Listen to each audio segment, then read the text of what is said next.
Ah là là, quand je vois le nom de mon adversaire à la ronde 1 de ce tournoi de République tchèque, je ne suis pas content. Je vois, c'est un nom chinois. Xion Lituan, 1900 Elo. Mais avec les Chinois, on sait jamais, parce qu'ils jouent jamais à l'étranger. Et effectivement, je me prépare sur mon ordinateur et je vois que mon adversaire n'a qu'une seule partie dans la base de données. C'est contre un maître qui est 2500 Elo et il a fait match nul très facilement. D'ailleurs, c'est une femme d'ailleurs. Elle a fait match nul très facilement. Et là, je suis inquiet. Ça commence ici avec D4, cavalier F6, et je me dis, mais à quelle sauce je vais être mangé par cette joueuse chinoise? Et je commence à me raconter des histoires. Ça se trouve, c'est un génie inconnu qui vient de Chine, et après un entraînement dans un temple et tout, très longtemps, tout d'un coup, c'est un génie et ça va devenir un grand maître. Bref, je commence à me raconter plein d'histoires. Je suis hyper anxieux. Et je joue ici cavalier F6, elle joue cavalier F3. Et là, je me dis, ah là là, je sens arriver le système de Londres. Elle va me sortir fou F4, E3, C3. Ça va être un enfer pour gagner cette ronde 1 de Tchéquie. Et en fait, je suis toujours là avec mon histoire de ah, c'est un joueur chinois. Et en fait, j'ai une anecdote à vous raconter. J'ai passé 6 mois dans une université chinoise et durant ces 6 mois là-bas, un jour, je suis allé dans le club d'échecs local de l'université. J'ai joué les joueurs, il n'y en avait aucun qui était licencié, aucun qui avait un classement feed, et j'ai passé la pire soirée de ma vie, ils avaient tous 2000 élos à peu près, franchement. Sauf que aucun n'était licencié. Donc c'est vous dire à quel point là je me dis, bah si elle est licenciée et qu'elle est 1900 élos, c'est probablement qu'en réalité elle vaut 2400 élos. La preuve, la seule partie qu'elle a jouée dans la base de données, elle a fait nul contre un maître international 2500 élos. Donc là je suis inquiet et je me dis qu'en plus, il y a le système de Londres qui va débarquer. Donc je prends ma main, je joue au 6.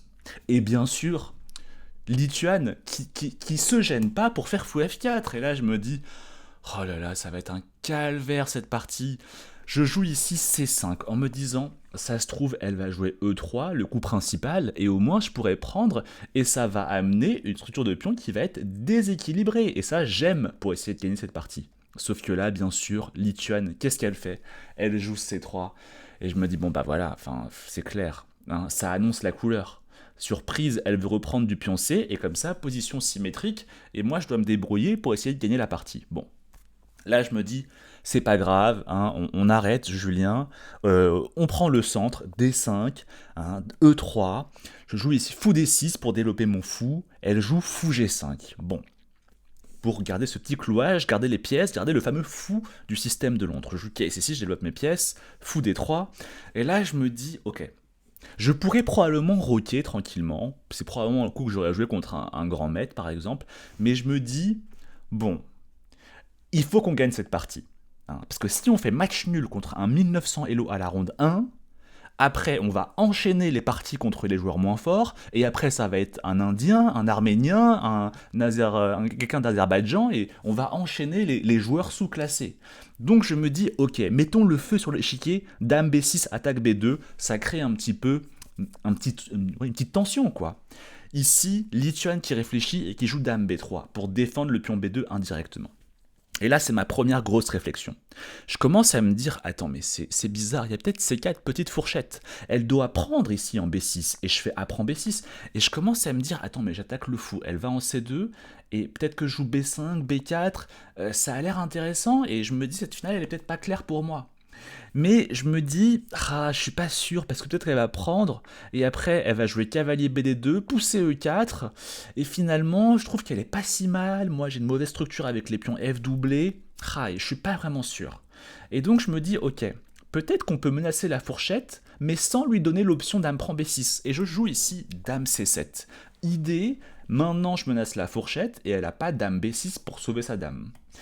Et là, Lituan, elle joue un coup qui me choque, elle fait D prend C5. Et au début, je me dis, non mais, non mais tu vois, tu paniques pour rien, ça se voit qu'en fait elle est 1900, ce coup est pas bon, enfin, il y a le pion central, elle échange contre un pion de l'aile, ça peut pas être bon.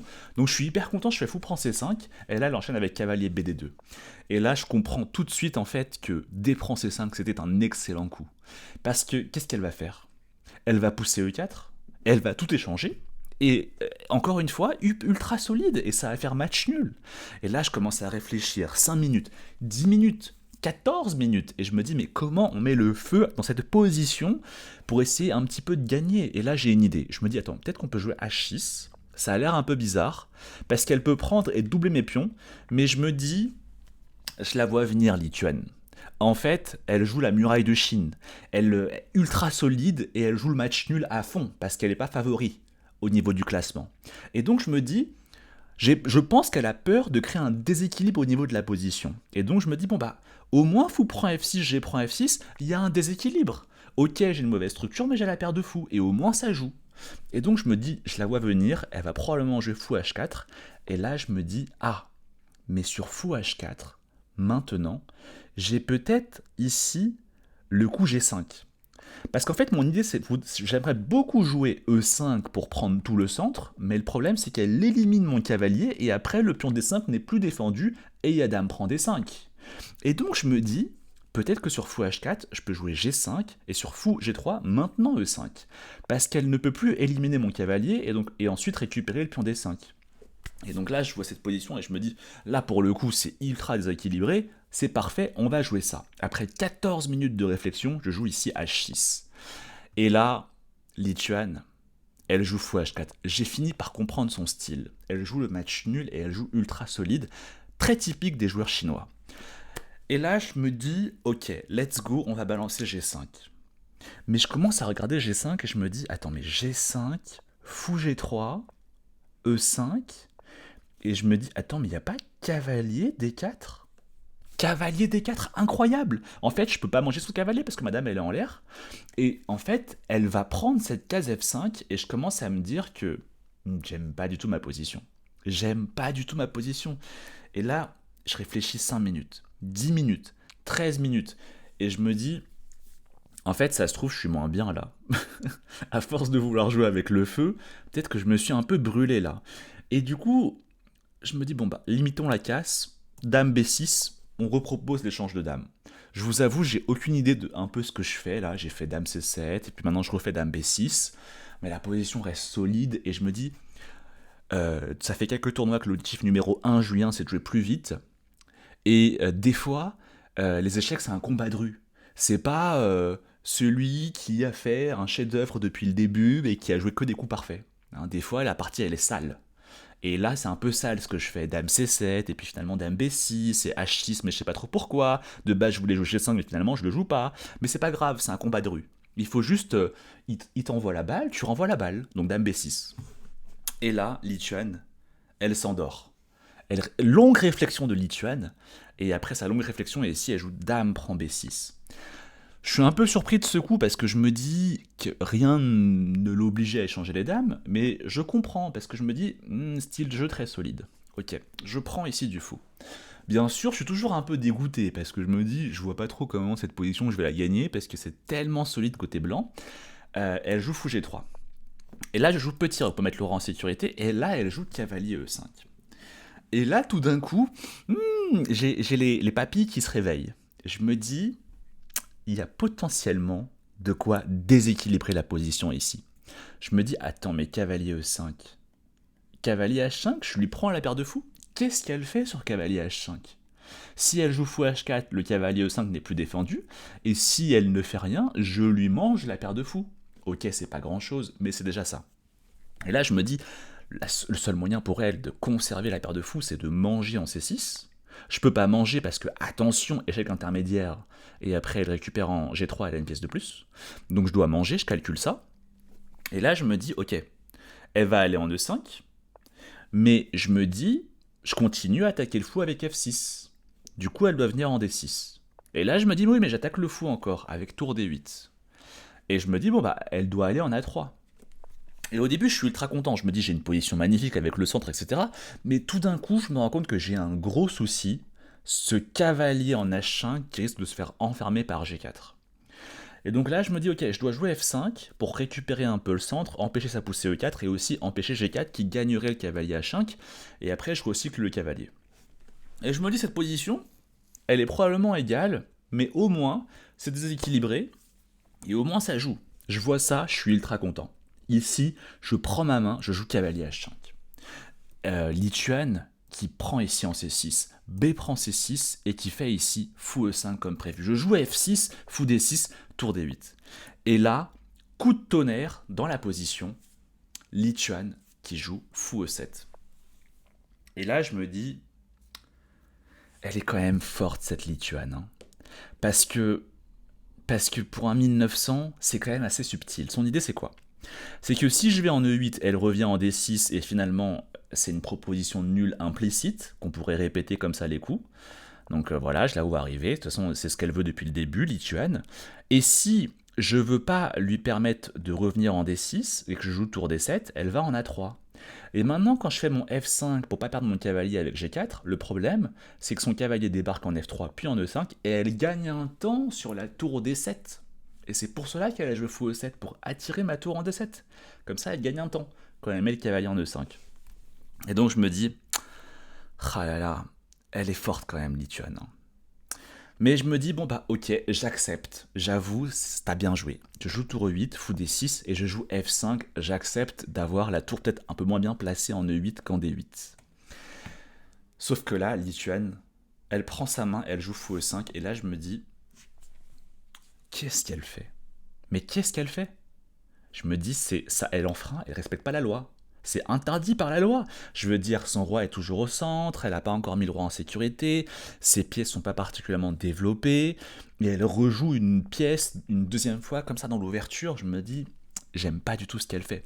Je comprends qu'elle veuille peut-être empêcher la poussée E5, mais peut-être le faire avec cavalier F3, qui contrôle vachement bien la case E5.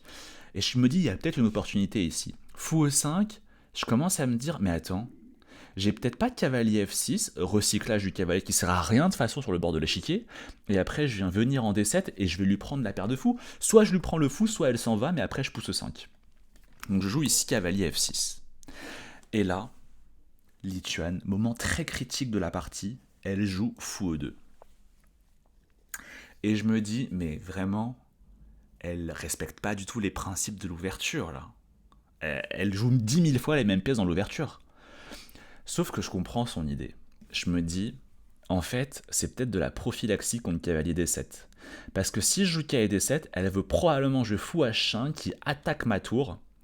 Et si je rebouge ma tour, et bah finalement ma tour, bah elle est peut-être un peu moins bien placée.